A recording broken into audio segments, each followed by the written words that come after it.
بسم اللہ الرحمن الرحیم۔ السلام علیکم محترم ناظرین، یہ واقعہ بہت ہی حیرت انگیز ہونے والا ہے، اس لیے آپ سے گزارش ہے کہ اس ویڈیو کو اینڈ تک ضرور دیکھیے گا۔ آج کی ویڈیو میں بتایا جانے والا یہ واقعہ سیدنا شیخ عبد القادر جیلانی رحمۃ اللہ علیہ کے ایک مرید اور جنات کے بادشاہ کے بیٹے کا قتل۔ محترم ناظرین، بغداد میں بے شمار علماء کرام موجود تھے۔ انہی علماء کرام میں سے ایک عالم اپنے شاگردوں کو دین کی تعلیم دینے کے لیے نماز جمعہ کے بعد ان کو لے کر قبرستان کی طرف چلے جاتے اور فاتحہ خوانی کرتے اور وہیں پر اپنے تمام شاگردوں کو درس عبرت بھی دیتے تھے کہ دیکھو، انسان دنیا میں وقتی طور پر موجود ہے اور اس کا آخری ٹھکانہ تو یہی قبر ہے۔ اسی طرح وہ تمام شاگردوں کو قبرستان لے کر جاتے اور دین کی تعلیم دیتے تھے۔ معمول کے مطابق ایک مرتبہ نماز جمعہ ادا کرنے کے بعد وہ اپنے شاگردوں کے ساتھ قبرستان کی طرف فاتحہ خوانی کے لیے تشریف لے گئے۔ ابھی وہ راستے میں چلے جا رہے تھے کہ راستے میں ان کو ایک کالی سی چیز اپنی طرف آتی ہوئی نظر آئی۔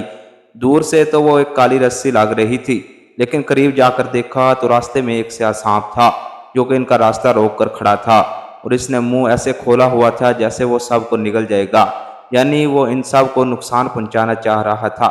عالم صاحب نے اپنے شاگردوں کی حفاظت کے لیے قریب جا کر اپنی چھڑی سے اس سانپ کے منہ کو کچل دیا۔ اس کے بعد جب وہ آگے بڑھنے لگے تو دور سے ریت کا ایک طوفان ان کی طرف آتا ہوا دکھائی دیا۔ وہاں پر موجود تمام شاگرد خود اپنی آنکھوں سے یہ منظر دیکھ رہے تھے کہ ان کے استاد صاحب کو ایک لمبے گرد و غبار نے ڈھانپ لیا اور دیکھتے ہی دیکھتے نظروں سے غائب ہو گئے۔ شاگرد حیران پریشان یہ سوچ رہے تھے کہ ابھی تو ان کے استاد یہیں پر ان کے ساتھ موجود تھے اور پھر دیکھتے ہی دیکھتے اچانک ان کی آنکھوں سے غائب ہو گئے۔ ماجرا کچھ سمجھ میں نہیں آ رہا تھا۔ سب لوگ اپنے مدرسے میں واپس لوٹ گئے۔ وہاں جا کر دیکھا تو عالم صاحب وہاں بھی موجود نہیں تھے۔ سب شاگرد زاروں قطار رونے لگے۔ جب کافی دیر گزر گئی تو اور استاد گرامی ان کے پاس نہ آئے تو وہ سب بڑے پریشان ہو گئے، کیونکہ وہ سب حضور غوث اعظم رحمۃ اللہ علیہ کے مرید تھے۔ دل ہی دل میں انہیں یاد کرنے لگے اور اللہ تعالیٰ سے دعا بھی کرنے لگے کہ یا اللہ ہمارے استاد صاحب کی مدد فرما۔ ابھی وہ دعا کر ہی رہے تھے کہ استاد صاحب سامنے سے آ رہے ہیں۔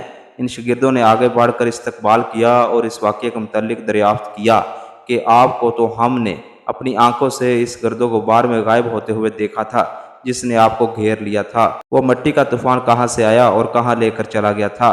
ہمیں یہ بات کچھ سمجھ نہیں آئی۔ استاد صاحب مسکراتے ہوئے فرمانے لگے، جب مجھ پر غبار چھایا تو میں بھی ایک لمحے کے لیے ہکا بکا ہو گیا تھا۔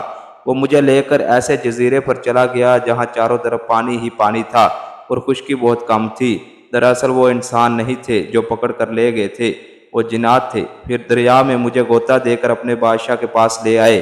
وہ سب بہت غصے میں تھے۔ مجھے بات سمجھ میں نہیں آ رہی تھی کہ انہوں نے آخر ایسا کیوں کیا۔ مجھ سے ایسی کون سی گستاخی ہو گئی کہ جنات اتنے ناراض ہیں۔ جب میں تھوڑا سا سنبھلا اور معاملے کی نزاکت کو میں نے جاننا چاہا، اپنے سر کو اوپر اٹھایا، سر اٹھا کر جو دیکھا تو وہاں جنات کے بادشاہ بیٹھا ہوا تھا جو انگارہ برساتی ہوئی آنکھوں سے مجھے گھور گھور کر دیکھ رہا تھا۔ وہ ایک تلوار لیے تخت پر بیٹھا تھا۔ اب بھی مجھے بات سمجھ میں نہیں آئی تھی، لیکن جب دوسری جانب دیکھا تو میرے سامنے ایک نوجوان مقتول پڑا تھا جس کا سر زخمی اور جسم سے خون بہہ رہا تھا۔ میں نے اس کے متعلق سوال کیا کہ یہ کون ہے؟ اس نے میری طرف غصے کی حالت میں دیکھا اور کہا، تو نے اس نوجوان کو ناحق قتل کیا ہے۔ مجھے تو بات بھی سمجھ نہیں آ رہی تھی کہ میں تو اپنے شاگردوں کے سامنے جا رہا تھا، سامنے تو ایسا کوئی نوجوان نہیں آیا کہ جس کو میں نے مارا ہو۔ یہ کون ہے؟ خدا کی قسم میں نے اسے قتل نہیں کیا، بلکہ میں تو حیران ہوں، آپ کے خادموں نے مجھ پر الزام لگایا ہے اور مجھے اٹھا کر کے یہاں لے آئے ہیں۔ یہ بات سن کر خادم کہنے لگا کہ اس کے ہاتھ میں جو ڈنڈا ہے وہ اس بات کی دلیل ہے کہ اس نے ہی قتل کیا ہے۔ مجھ سے جب اس خون کے بارے میں پوچھا گیا تو میں نے کہا، میں نے تو اس نوجوان کو قتل نہیں کیا، میں نے تو ایک سانپ کو ضرور مارا ہے، یہ اسی کا خون ہے۔ بادشاہ کہنے لگا، اے تو عالم نہیں ہے، تو نہیں جانتا تو نے کتنا بڑا گناہ کر دیا ہے۔ میرا دل چاہ رہا ہے کہ تلوار اسی وقت چلاؤں اور تیرا سر تیرے جسم سے الگ کر دوں۔ وہ سانپ جس کے سر کو تم نے کچل دیا، وہ سانپ نہیں تھا بلکہ وہ میرا بیٹا تھا۔ یہ سنتے ہی میں اور ہکا بکا ہو گیا، یعنی میں نے جنات کے بیٹے کو مار دیا ہے، اب تو یہ مجھے نہیں چھوڑیں گے، اب تو یہ اپنا بدلہ ضرور لیں گے۔ پھر وہ قاضی کی طرف متوجہ ہوا کہ یہ شخص قاتل ہونے کا اقراری ہے، لہذا تم اس کے قتل کا حکم دے دو۔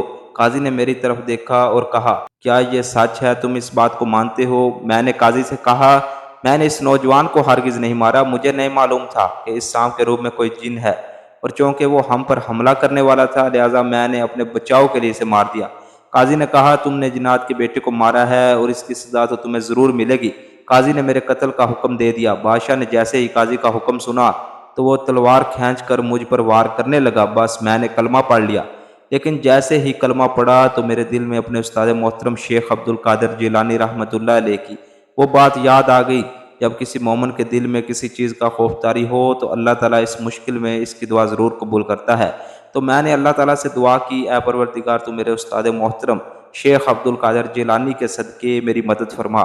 جیسے ہی میں نے اپنی دعا مکمل کی تو فوراً ایک نورانی چہرے والا مرد نمودار ہوا اور بادشاہ کے پاس جا کر کہنے لگا اس شخص کو قتل نہ کرو، یہ تو شیخ عبد القادر جیلانی رحمۃ اللہ علیہ کا مرید ہے۔ آپ رحمۃ اللہ علیہ کا نام سنتے جنات کے بادشاہ کے ہاتھ سے تلوار نیچے گر گئی اور اس نے تلوار پھینک کر مجھ سے کہا میں نے شیخ عبد القادر جیلانی کے ادب و تعظیم کی خاطر تجھے اپنے بیٹے کا بدلہ معاف کیا، اب تم یہاں سے ایسے نہیں جاؤ گے بلکہ تم میرے اس مقتول بیٹے کو غسل بھی دو گے اور اس کا نماز جنازہ بھی پڑھاؤ گے۔ نماز جنازہ ادا کرنے کے بعد جناد کے ساتھ مجھے وہاں سے رخصت کیا گیا۔ جب میں قبرستان کے پاس پہنچا تو وہاں پر آپ لوگ موجود نہیں تھے۔ میں سمجھ گیا کہ میرے تمام شاگرد مدرسے میں چلے گئے ہوں گے۔ قبرستان میں فاتح خوانی کرنے کے بعد میں یہاں پر آ گیا، وہ جناب مجھے یہاں چھوڑ کر میری نظروں سے پوشیدہ ہو گئے۔ ناظرین محترم، امید کرتے ہیں آپ کو یہ ویڈیو پسند آئی ہوگی۔ ویڈیو کو لائک کریں، چینل کو سبسکرائب کریں۔ شکریہ۔